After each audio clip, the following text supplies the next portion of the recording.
মসজিদ ভেঙে ফেলবো, মন্দির ভেঙে ফেলবো, বাবরি ভাই আমার রাম মন্দির উড়িয়ে দেবো। আমরা প্রতিবাদ শুরু করলাম, এটা আমরা প্রতিবাদ করছি।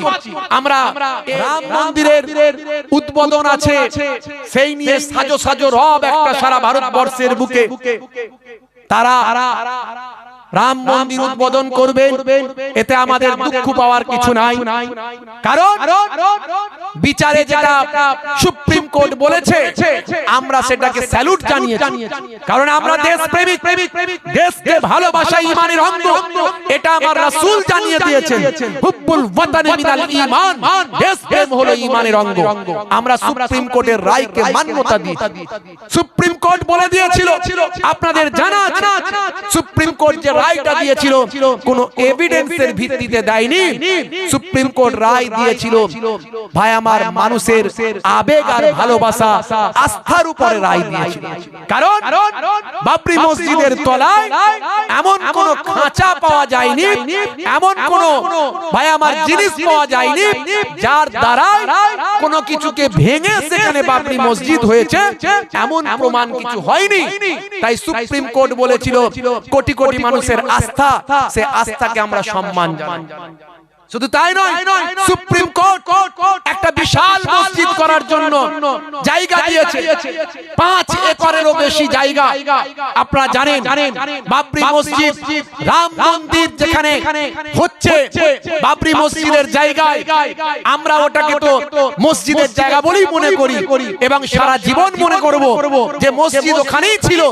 কিন্তু তারপরেও আমরা সম্প্রীতি পছন্দ করি, ভ্রাতৃত্ববোধ পছন্দ করি, ইসলাম শান্তির কথা বলেছে।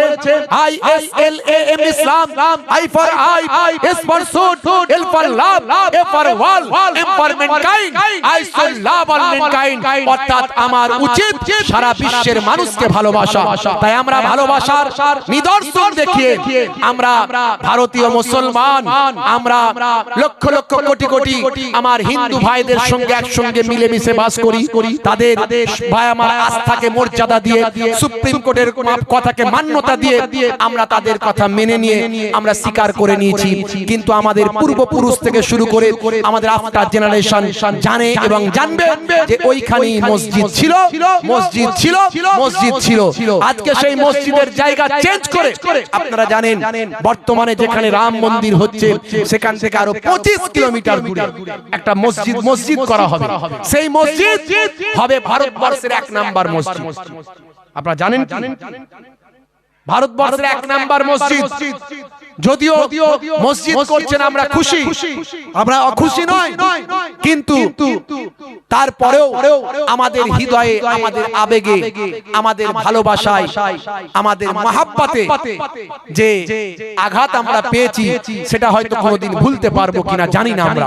তো বন্ধুরা আমার, সেই মসজিদটা উদ্বোধন করবেন কাবা শরীফের ইমাম, যে মসজিদ তৈরি হবে বলে আমরা জানতে পেরেছি।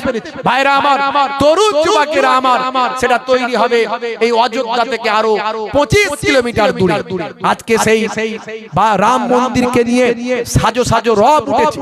আপনারা জানেন 2 জন ব্যক্তি ধরা পড়েছে, তাদের ফেক আইডি মুসলিম নাম নিয়ে তারা বক্তব্য দিয়ে বলেছে যে আমরা নাকি মসজিদ ভেঙে ফেলবো, মন্দির ভেঙে ফেলবো, বাবরি ভাই আমার রাম মন্দির উড়িয়ে দেব, এইভাবে তারা কথা বলেছে। তাদের নিজেদের আইডি দেখা গেল মুসলমান, মুসলমানরা এত বড় কাজ করেছে। এটা বিশাল অশান্তির ব্যাপার, বিশাল ভয়ানক ব্যাপার, অত্যন্ত জঘন্য ব্যাপার। আমরাও প্রতিবাদ শুরু করলাম, এটা আমরা প্রতিবাদ করছি। আমরা এর ভাই আমার সুষ্ঠু বিচার চাইছি, তদন্ত চাইছি। তদন্ত করলো উত্তরপ্রদেশ পুলিশ। উত্তরপ্রদেশ পুলিশ তদন্ত করে দেখলো ওই 2 জন মুসলমান নয়, ওই 2 জন ছিল অমুসলিম। ভাই আমার দাঙ্গা হাঙ্গামা লাগানোর জন্য তারা এই কাজগুলো করছে। এই সামনে আসছে ভোট, এই ভোটের আগে বিভাজন করার জন্য, হিন্দু মুসলমানের মধ্যে বিভাজন করার জন্য একটার পর একটা অশান্তির বাতাবরণ তৈরি করার চেষ্টা করবে এক শ্রেণীর মানুষ। মনে রাখবেন, এই জন্য আমরা সব জায়গায় বলি মসজিদগুলোতে সিসিটিভি ক্যামেরা লাগান। আর আমার হিন্দু ভাইদেরকেও বলবো, আমরা সম্প্রীতি পছন্দ করি, সাধারণ হিন্দুরা তারাও সম্প্রীতি পছন্দ করেন, কেউ অশান্তি চান না। তাই আমার হিন্দু ভাইদের অনুরোধ করেছি, আমরা করি, সবাই করেন, যে আপনারাও মন্দিরগুলোতে সিসিটিভি লাগান, যাতে করে কেউ না অশান্তি করতে পারে। শূকরের গোশত নিয়ে গিয়ে মসজিদে ফেলে দিল, আর গরুর গোশত নিয়ে গিয়ে মন্দিরে ফেলে দিল, দেখা গেল লাভ হলো শকুনের, লাভ কার হলো? শকুনের লাভ হলো। আর কিছু শকুন ওত পেতে আছে।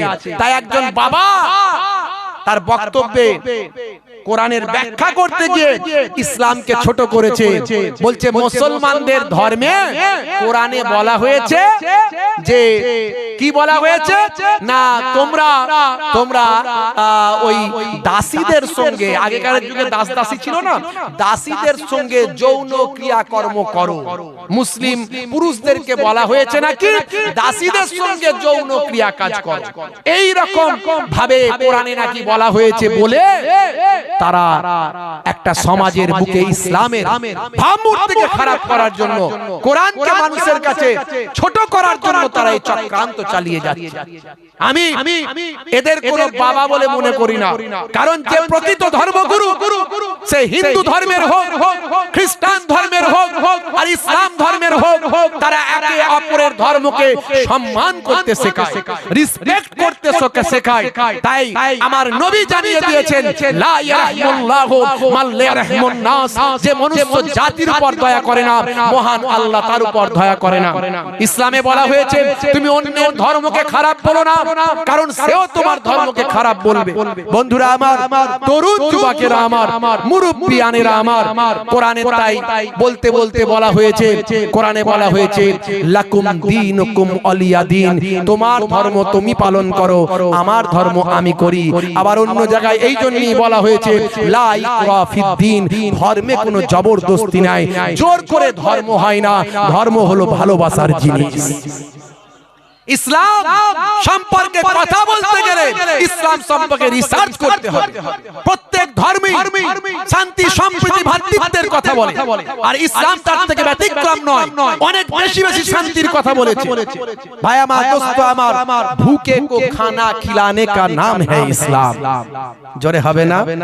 ভুকে কো খানা खिलाने का नाम है इस्लाम, अंधे को रास्ता दिखाने का नाम है इस्लाम। जोरे হবে না? सुभान बोलते कष्ट होच्छे।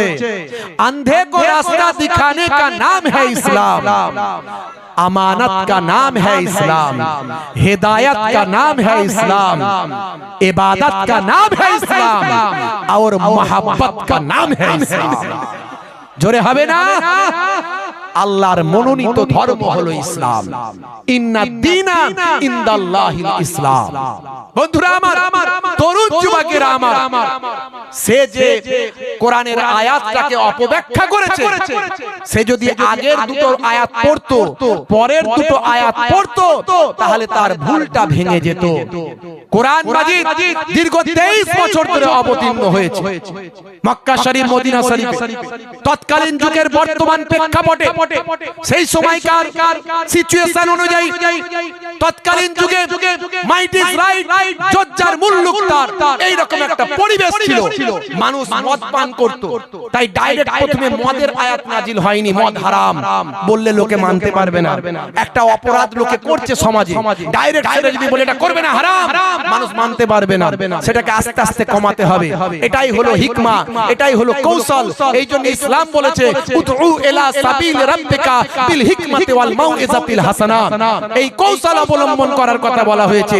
তাই প্রথমে বলা হলো যখন তোমরা নেশাগ্রস্ত থাকবে তখন তোমরা নামাজের কাছে যাবে না, লা তাকরাবুস সালাত ওয়া আনতুম সুকারা। এইভাবে আস্তে আস্তে যখন মানুষ মদ পান করা কমিয়ে দিল, তখন আল্লাহ ডাইরেক্ট আয়াত নাজিল করে বললেন মদ হারাম। জোরে হবে না? জোরে হবে না? তৎকালীন যুগে দাস দাসীর প্রথা ছিল, দাস দাসীর প্রথা ছিল। উইকিপিডিয়া খুলে দেখুন, অন্যান্য সম্প্রদায়ের মধ্যে, ধর্মের মধ্যে, রিলিজিয়াসের মধ্যে, রিলিজিয়ানগুলোর মধ্যে দাস দাসীর প্রথা এমন ভাবে ছিল যাতে দাস দাসীদের অপমান করা হতো, বাজারে বিক্রি করা হতো, পণ্যের মাল মনে করা হতো, যে যেভাবে খুশি ব্যবহার করত, দাস দাসীদের উপর অত্যাচার করত, জুলুম করত। তৎকালীন যুগে দাস দাসীদের প্রভাব ছিল মারাত্মক। দাস দাসী ছাড়া মানুষ সমাজ চলতেই পারত না। আন্তর্জাতিকভাবে দাস দাসীদের একটা প্রাধান্য ছিল। এই দাস দাসী প্রথাটাকে ইসলাম তুলতে গিয়ে আস্তে আস্তে কন্ট্রোল করতে লাগলো। আল্লাহর কোরআন আয়াত নাজিল হলো যে দাস দাসীদের সঙ্গে তোমরা খারাপ ব্যবহার করতে পারবে না। জোরে হবে না, জোরে হবে না। এইভাবে কন্ট্রোল করতে গিয়ে কোরআন মাজিদে আল্লাহ দাস দাসীদের কথা কিছু কম বেশি 15 জায়গাতে বলেছে। 15 জায়গাতে দাস দাসীদের কথা বলেছে। এইভাবে বলতে গিয়ে আমার আল্লাহ রাব্বুল আলামিন, হে তরুণ যুবকেরা শুনে রেখে দেন, জেনে রেখে দেন, এই জায়গায় আমার আল্লাহ বললেন, কি বললেন? যে আমার আল্লাহ রাব্বুল আলামিন জানিয়ে দিলেন, হে দুনিয়ার মানুষ শুনে রেখে দাও, হে দুনিয়ার মানুষ জেনে রেখে দাও। ভাইরা আমার, তরুণ যুবকেরা আমার, সূরা মুমিনুনের কথা বলেছে। ওই বাবা সূরা মুমিনুনের কথা বলেছে। সূরা মুমিনুনের কথা বলতে গিয়ে 6 নম্বর আয়াতে এসেছে, কিন্তু তার 1 নম্বর আয়াত থেকে যদি পড়তো তাহলে অনেকটা ক্লিয়ার হতো। আয়াত তো পড়তে পারেনি, কি বলছে তাও বোঝা যায় না।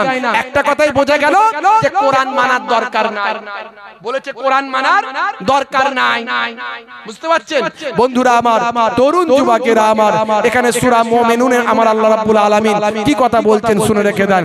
আমার আল্লাহ রাব্বুল আলামিন বলছেন, ভাই আমার 1 নম্বর আয়াতে আল্লাহ রাব্বুল আলামিন বলছেন, কদ আফলাহাল মুমিনুন, কদ আফলাহাল মুমিনুন, অবশ্যই সফল কাম হয়েছে মুমিনগণ। সফল কাম হয়েছে কে? মুমিনরা হচ্ছে সফল। তারপর আল্লাহ আমার আল্লাহ বলছেন, আল্লাযীনা হুম ফি সালাতিহিম খাশিউন। এখানে আল্লাহ বলছেন যারা নিজেদের সালাত বিনম্রতার সঙ্গে, নম্রতার সঙ্গে আদায় করে। জোরে বলুন সুবহানাল্লাহ। তারপরে আমার আল্লাহ বলছেন, ওয়াল্লাযীনা হুম আনিল লাগবি মুরিদুন। এখানে আমার আল্লাহ বলছেন, ভাইরা আমার, যারা অসার ক্রিয়াকলাপ হতে বিরত থাকে, মানে অন্যায় কাজ থেকে যারা বিরত থাকে, তারা সফল কাম। তারা কি? সফল কাম। অন্য জায়গায় আবার বলছেন, পরের আয়াতে 4 নম্বরে বলছেন, পরের লাইনে, ওয়াল্লাযীনা হুম লিযাকাওয়াতি ফাইলুন।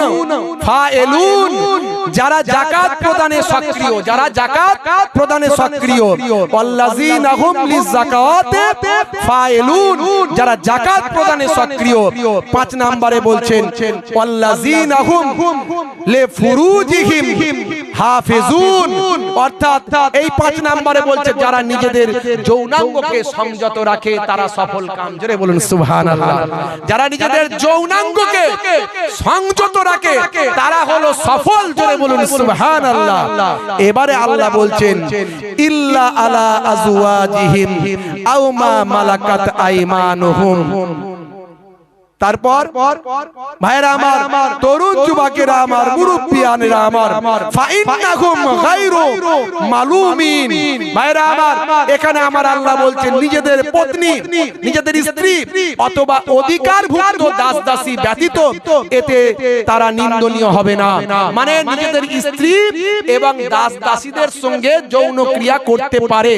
বিশেষ করে দাসী, দাসী কথাটা এখানে শব্দ যদিও নাই, আমা মালাকাত, মালাকাত আইমানুকুম বলতে দান অধীনস্থ, মানে এখানে দাসী কথাটা নাই, দান অধীনস্থ মানে আমার যারা সঙ্গী। এই দাসীদের ব্যাপারে বলা হয়েছে, এই দাসীদের কোন দাসী? এরা সাধারণ দাসী নয় যাদের সঙ্গে যৌন ক্রিয়া করতে পারবে। তৎকালীন যুগে মানুষ দাস দাসীদের সঙ্গে যৌন ক্রিয়া করত, ইসলাম বলল সবাইয়ের সঙ্গে করা যাবে না। যাদেরকে তোমাদের অধীনস্থ করা হয়েছে, তোমরা অধীনস্থ হয়েছে, তাদের সঙ্গে করতে পারবে। তো ভাইরা আমার, যাই হোক মাশাআল্লাহ, আপনাদের অত্যন্ত প্রিয় মানুষ, আমার অত্যন্ত ভালোবাসার মানুষ, শ্রদ্ধেয় মানুষ হুজুর কেবলা আসছেন। একবার তাকবীর দেন তো, নারে তাকবীর। নারায়ে তাকবীর, সিলসিলা হক ফুরফুরা শরীফ, সিলসিলা হক ফুরফুরা শরীফ, নারায়ে তাকবীর। মাশাআল্লাহ মাশাআল্লাহ। ভাইরা আমার, তে দাস দাসীদের এই যে সম্পর্কটা ছিল এটা কিন্তু বিবাহের মতো, বিবাহ ডাইরেক্ট না হলো বিবাহের মতো ছিল। বিবাহের যে পদ্ধতি ছিল এখানেও সেই পদ্ধতির একটা অংশ অবলম্বন করা হতো। তাই এই দাস দাসী আর ওই দাস দাসী এক নয়।